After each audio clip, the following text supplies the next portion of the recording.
सुंदर वन में टूनी चिड़िया अपनी दो बेटियों के साथ रहती थी। टूनी का पति टुन्नू चिड़ा सेठ धनीराम के खेत में मजदूरी करता था।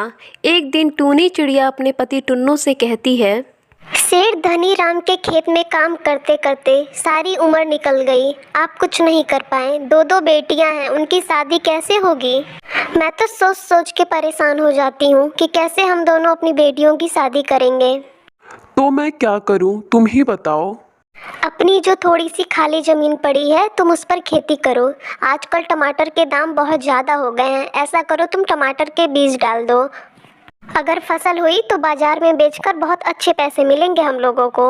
लेकिन भाग्यवान, टमाटर की खेती करने के लिए इतने सारे पैसे कहाँ से आएंगे? ऐसा करो, तुम सेठ धनीराम से कुछ पैसे उधार ले लो। अगले दिन टुन्नू चिड़ा सेठ धनीराम के खेत में मजदूरी करने जाता है और काम खत्म करने के बाद सेठ से उधार पैसे मांगता है। सेठ जी, मुझे कुछ रुपए उधार चाहिए। क्या बात है टुन्नू, आज तुझे इतने रुपयों की जरूरत क्या पड़ी? सेठ जी, जो मेरी छोटी सी जमीन है ना, मैं उस पर खेती करना चाहता हूँ। खेती करना इतना आसान नहीं है टुन्नू। तुझे उधार पैसे लेने हैं तो ले ले, पर मैं तो कहता हूँ कि खेती करने के सपने छोड़ दे तू। सेठ जी, मेरी पत्नी कह रही है कि इस बार टमाटर के दाम अच्छे मिल रहे हैं। मैं सोच रहा हूँ टमाटर की खेती करूँ। ठीक है टुन्नू, तुम मुझसे पैसे उधार ले ले, लेकिन तुझे मेरे पास अपनी जमीन गिरवी रखनी पड़ेगी।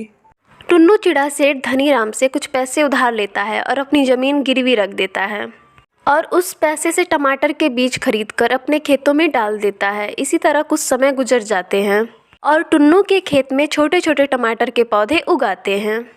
अपने खेत में टमाटर के पौधे कितने अच्छे लग रहे हैं। भगवान करे हमारी टमाटर की फसल भी बहुत अच्छी हो।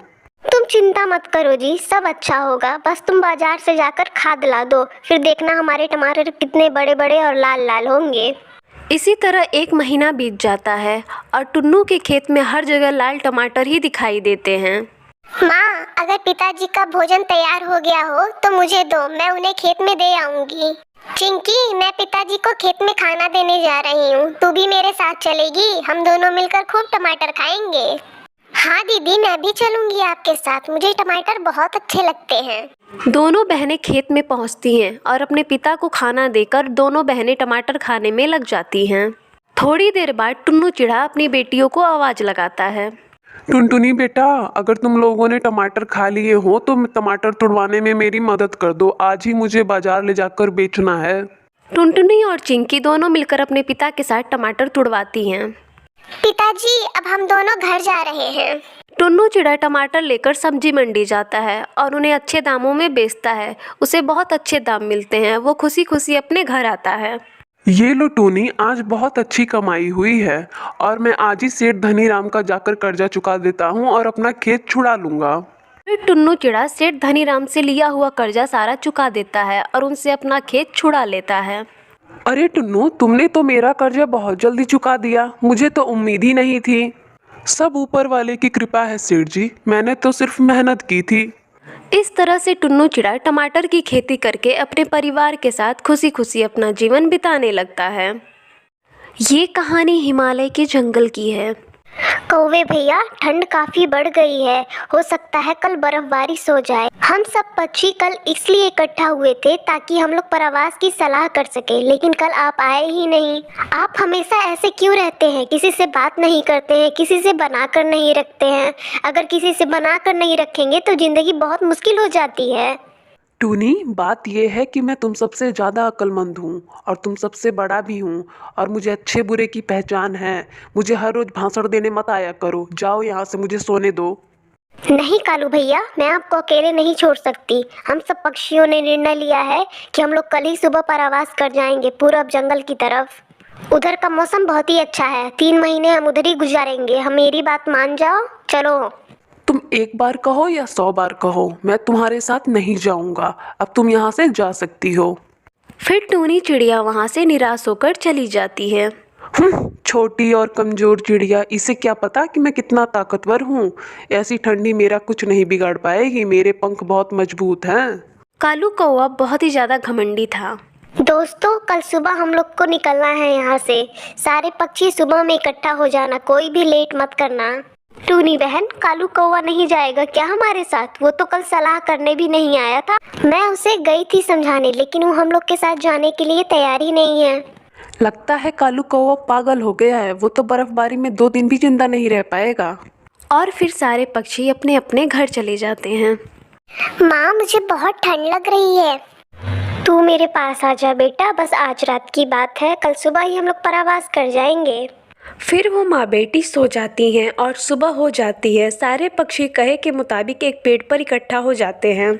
फिर सारे पक्षी परावास कर जाते हैं दूसरे जंगल के लिए। आज कितना अच्छा लग रहा है, जंगल में कितनी शांति है, जैसे लग रहा है ये जंगल पूरा मेरा है, मैं जहाँ मर्जी वहाँ जा सकता हूँ। ये ठंड मेरा क्या बिगाड़ेगी।